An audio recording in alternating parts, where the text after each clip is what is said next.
Good afternoon, good morning, and good evening. This is your host, the White Collar Goon, the creative and artistic manifestation of Angels in Politics.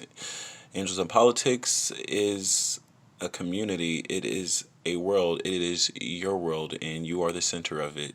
Remember, you are the news. We don't need any of these other platforms, these other channels, these other intermediaries, these mediums that are conveying, portraying and projecting false narratives or narratives from their standpoint, their viewpoints. We would like to hear yours, and you're the only person that we care about. Okay, so I just want to start with that. I am your host, the White Collar Goon, the creative and artistic manifestation, and I do have a topic of conversation for you. Of course, if you have something to say, please reach out to me. I know I'm not the most accessible, even though I believe I'm very accessible, but I don't make a point to be like in your face, even though my videos are very much so in your face. Reach out to me and understand that listening is how I receive my currency. Listening is my currency. Listening is how I grow, develop, and I become wealthy, right? Not necessarily in the physical sense, but in the spiritual markets, of course. I dedicate myself into the angels, to the angel markets. Somebody says, "What is the angels market?" You know that. You know it's appreciation. You know you can scale your appreciation. You know it's all about altruism. You know it's about benevolence. You know it's about scaling your compassion, your caring, your fucking hell, your creativity. All right, that's what the spiritual markets are. Your empathy. Oh my gosh, your encouragement. Oh my gosh, your enthusiasm. All right, so I have a topic, of course, that I wanted to mention to you, brothers. This is for you, brothers, black men, black guys, black gentlemen, gentlemen in general. Some people might say, "Hey, this has nothing to do with color." Well, actually, it does, because I honestly feel that whilst I've traveled through my, you know, qualitative data, my quantitative data, just from what I've extracted and gleaned and taken from my travels and just the various groups of people that I've met, I feel like black guys have more hurdles to face as it pertains, oh, of course, in life, but as it pertains to dating, as it pertains to sexual politics. And I'll go into that. I've met some guys, and let's just say they're white guys. Most of them are white guys in this conversation who have been associated with and who have been aligned with beautiful women. I'm talking remarkable women. And all women are beautiful, but whenever I see these guys aren't necessarily young Johnny Depp, young Brad Pitt kind of guys, young David Beckham kind of guys. These are just, your everyday guy, your everyday guy who's gonna give you the truth. And I feel like white guys tend to be a bit more truthful or a bit more transparent, because the Angels of Politics is all about radical transparency, radical open-mindedness, and self cultivation, self preservation, self development, self actualization, of course. Becoming the best version of yourself, optimizing your spiritual gifts, and becoming your own version of your quintessential archetypal superhero. Not to say all of these guys have self-actualized, but based on the women that they've been associated with, I'm like, oh, bro, you did something right. You did something right. And a lot of these guys will tell me, or through different ventures. I've met guys who I've lived with in China, guys who I've met in real estate seminars or real estate groups, guys who I've met through, I don't know, just drinking at bars, a number of different environments and ecosystems. And I've met guys who have openly told me, like, yo, bro, like, I don't have any game. Like, they've respected me, like, we've hung out, they've noticed, or they have made note of the fact that it's like, oh, Gabe, you're cool. You're a cool guy, whatever that means. But it's like they see it's like you are a certain way in public. I would presume they mean comfortable. You're comfortable with yourself in public, and you can express yourself, articulate yourself to the opposite sex in a way that a lot of guys they can do it. I guess they just aren't that way, or they choose not to be that way because they don't understand how much it's like practice with everything else. It's like putting yourself out there. It's like taking risks. Most people are risk adverse. Everybody's not going to be like, oh, let me just jump into the fire and sort myself out after I've gotten burnt a few times. Like, no, most guys are going to be like, okay, like let me stand back, be a bit standoffish, and see what girl or what woman likes me, see what woman has what fancies me, see what woman has dropped some hints, dropped some signals, or maybe not even dropped anything, like what woman directly approaches me. And that's how they work. There's a lot of guys who are like that, and I feel like as black guys it is a bit more difficult for guys to express that, to be who they really are, to be who they truly are, to be comfortable and confident with who they are. And when I say comfortable and confident, I mean like it is much more likely for, black guys to appear or project or project an image of something that is not like them, but it's the overly confident, it's the overtly braggadocious, macho. I have 10 girls on my line. I got hoes wrapped around the building. I got all kind of girls hitting my phone because I'm that dude. I'm that nigga. I've been that nigga, even though I'm not really the person to have multiple girls because I'm not built that way. I won't tell you guys that. I will project the opposite. I'm going to tell you guys like, yo, I got them and I've been had them. And that's how we roll. And it's like, you don't need to do that, right? Like, I'm here to say like, I respect it, dude. I don't respect you calling women out their names, of course. I don't respect you lying to yourself, of course. I don't really respect you lying to anybody about yourself like that. So it's like I respect you as a person, guy, but you don't need to do that. That's not necessary. And I'm saying it's not necessary not because I'm saying it. I'm saying it because the women know who you are, and the women are responding to you in a positive way, in a welcoming way, in a becoming way. Meaning, like, guys, if you were just honest with yourself and you embraced your individuality, if you embraced your quirks, your proclivities, your idiosyncrasies, your ways about yourself that make you unique, brother. That's what I mean. If you embrace that and you welcome that and you showcase that and you did that with a smile on your face and with love in your heart and with a clear mindset that you don't have a pejorative or negative or degrading or demeaning perspective on women. Like, do you understand? Like, women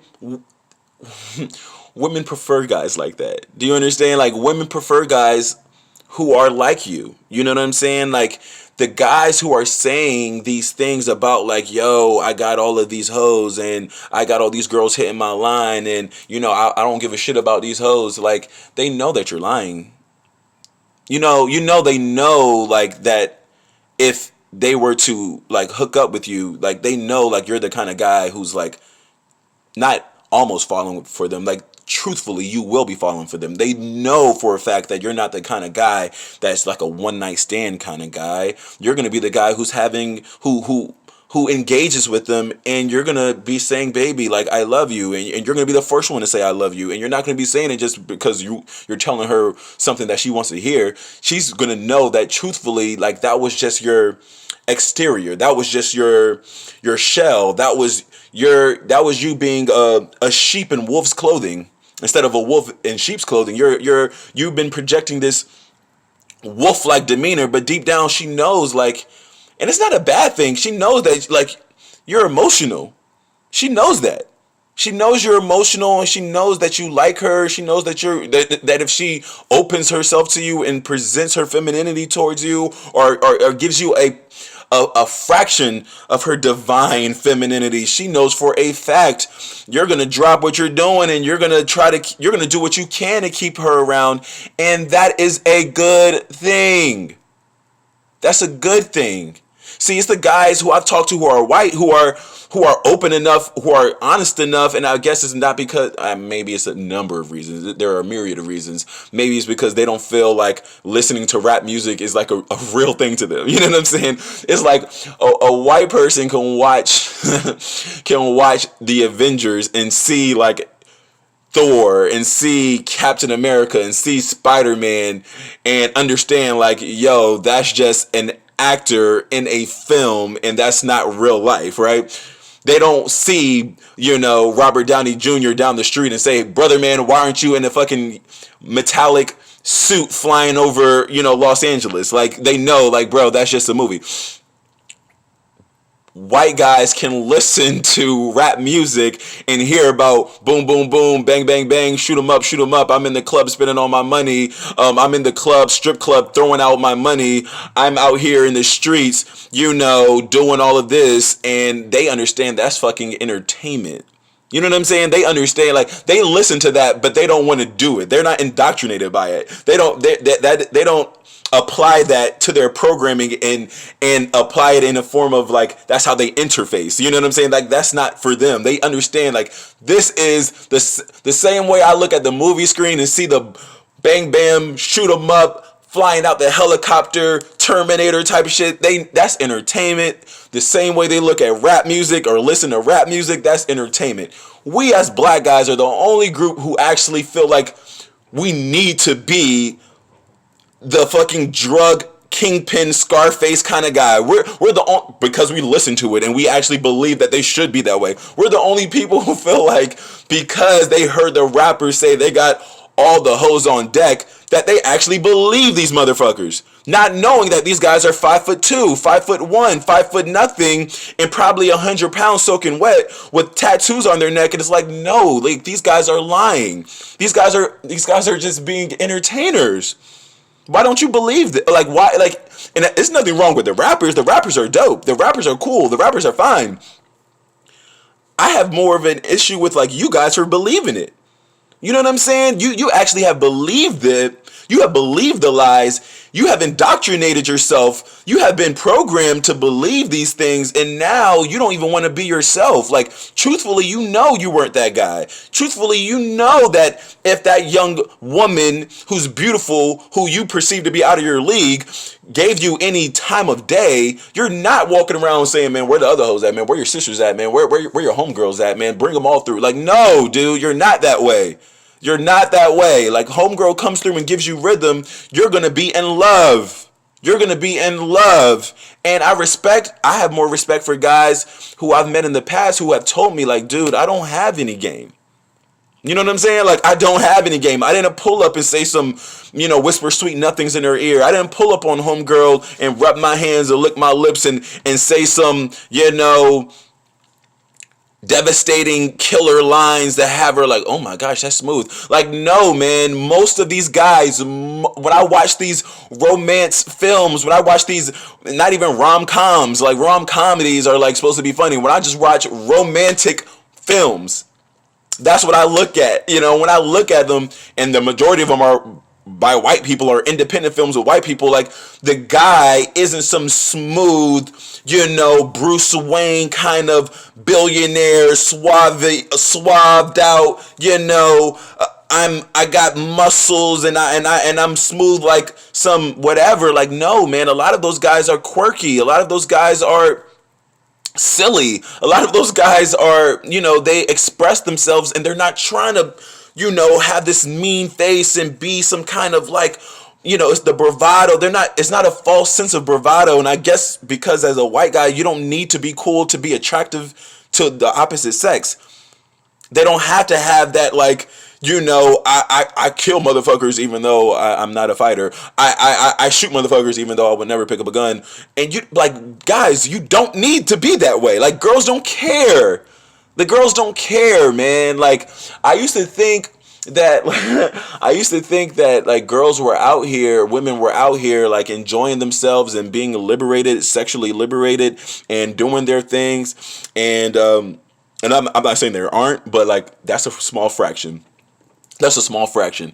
Like, the girls that I saw from college, the girls that I saw from these like nightclubs, the girls that I saw from the bars, when they went home with guys, when they hooked up with guys, chances are, when I mean the chances are, I mean like when almost 100%, they knew what kind of guy they were going home with. And when I mean they knew what kind of guy, they knew your archetype. And when I say they know your archetype, they knew that this was the guy that I'm hooking up with, or I'm giving him a chance, because I know for a fact that if I open myself up to him, if I present him with my energy, my divine femininity, my intimacy, he's not going anywhere. Like she knows, like, yo, like I'm comfortable with this decision, because like there are certain guys where she's like, okay, like if I have sex with this dude, I won't see him again. You know what I'm saying? Like, she knows there's some guys like, if I have sex with this guy, he might be gone in the morning and I won't see him again.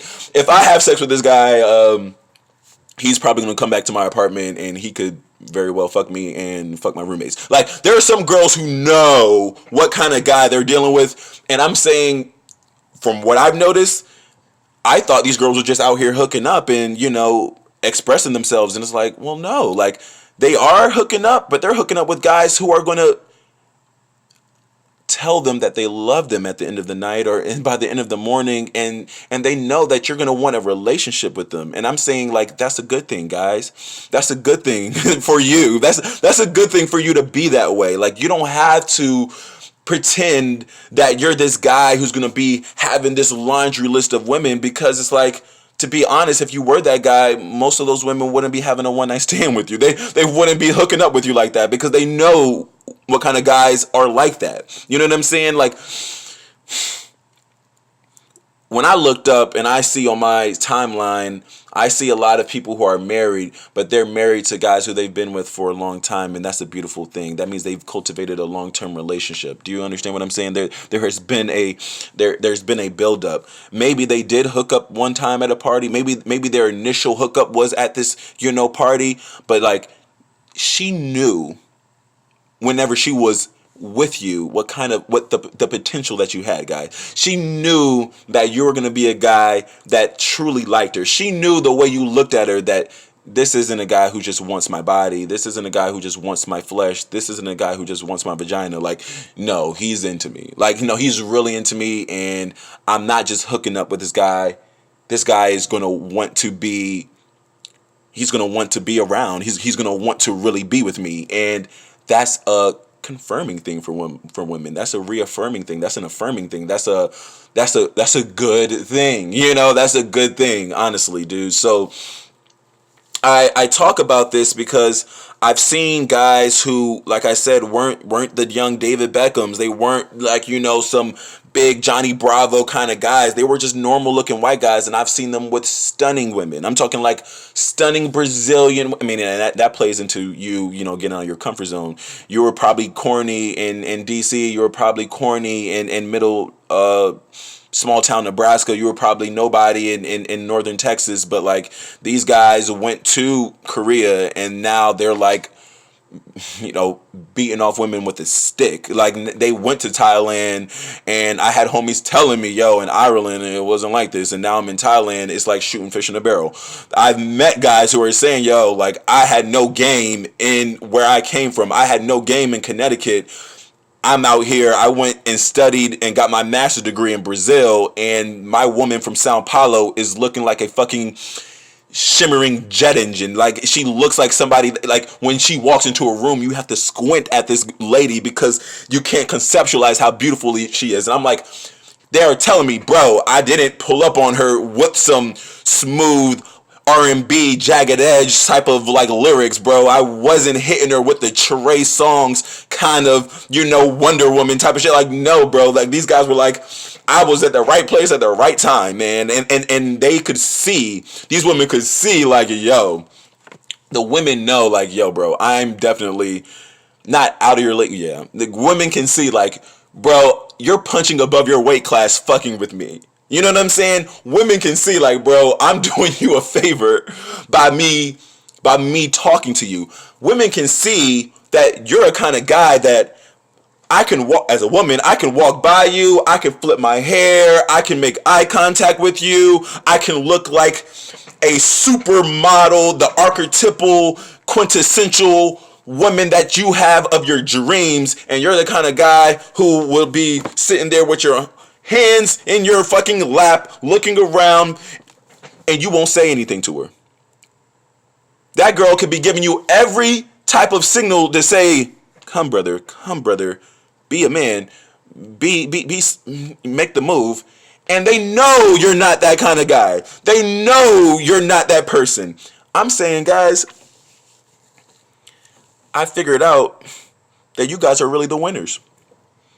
The quiet guys are actually the winners. You know, there's so many black guys who feel like they want to be on this end of the spectrum. And it's like, no, you don't. Because I can tell you about that. I can tell you about being on the other end of the spectrum and being an anomaly by not saying that you don't have a girlfriend, not to say that you don't love women. I'm saying that you really love women.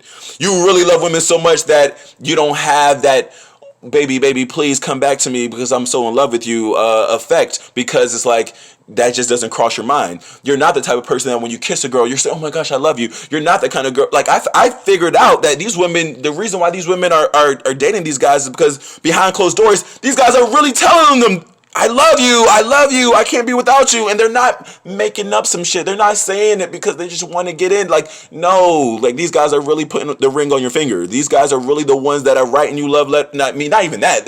They're the ones who are really calling your phone up 20,000 times. These guys are really leaving voicemails. These guys are really showing up. These guys really want to take you out. That's a good thing. That's a really good thing, guys. That's a great thing. Girls will love that. Girls want that. Girls prefer guys like you. You know, and I'm truthfully telling you, you don't want to be on my end of the spectrum. You don't want to be that guy, because at the parties or at the nightclubs or at the bars or at the whatever, like, I'm not the one winning. I'm not the one, like, you know what I'm saying? Like, I'm not the ones who when they see guys like me, they're not saying, oh, yeah, he's the one. Like, no, they don't see that. Not even close. You feel what I'm saying? So guys, like, if you can just own up to who you are, to your archetype, and just chill, man. And you've already been chilling, but it's like, just be who you are and you don't have to lie about it. That's when the woman of your dream comes out of the sky and gives you rhythm, because she's been looking for guys like you. She's comfortable with guys like you. She prefers guys like you. At the end of the day, most women want a quieter guy. They want a shyer guy. They don't want somebody like me. Truthfully. Color Goon.